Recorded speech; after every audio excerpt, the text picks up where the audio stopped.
في يوم من الأيام في قرية بعيدة عن المدينة كان في بيت قديم جدا تقريبا منسي مهجور من سنين. البيت ده كان اسمه العشة القديمة. الكل في القرية كان يتجنب يروح عنده عشان كانوا دايما يسمعوا عنه قصص مخيفة. لكن في يوم من الأيام قرر شاب اسمه سامي إنه يروح يشوف البيت ده بنفسه. سامي كان شاب مغامر جدا وكان يحب التحديات، وقرر إنه يقضي الليلة في العشة القديمة علشان يثبت للناس إن كل الحكايات دي ما هي إلا خرافات. دخل البيت في آخر الليل وهو ماسك مصباح صغير. البيت كان مليان غبار والجدران متشققة والأساس قديم جدا وملفوف بالأتربة.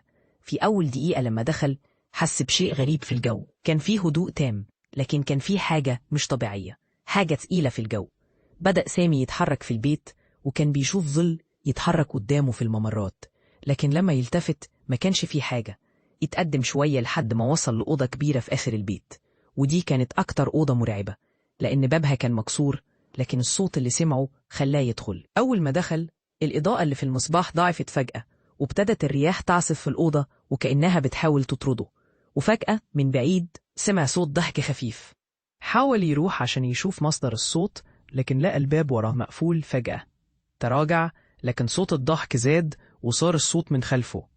التفت لقى فيه مجموعة من الأشكال الشبحية بتظهر قدامه.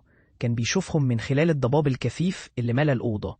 الكل كانوا يضحكوا بصوت مش طبيعي، وكان في منهم شكل شبه المرأة العجوز اللي عيونها كانت كلها سودة من غير بياض. سامي بدأ يشعر بالخوف، قلبه بدأ يدق بسرعة وبدأ يركض عشان يهرب، لكن البيت كان متاهة.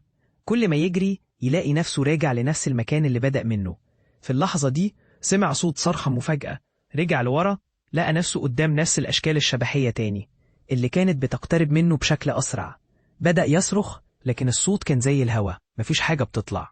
حاول يهرب مرة تانية وفتح الباب ورمى نفسه بره العشة، وهو بيشعر برعشة في جسمه من الخوف. لكن لما شاف نفسه في الزجاج شاف الوجه اللي كان بيطارده في العشة القديمة، وكان بيبصله بنفس العينين السوداء. لكن لما ركز ما كانش فيه حد حواليه. هرب سامي بسرعة لحد ما وصل للقرية وحكى للجميع اللي حصل، لكن الكل كان بيقول له العشة القديمة مليانة بالأشباح، وإحنا قلنا ليك من الأول. ومن يومها مفيش حد في القرية جرب يدخل العشة دي تاني.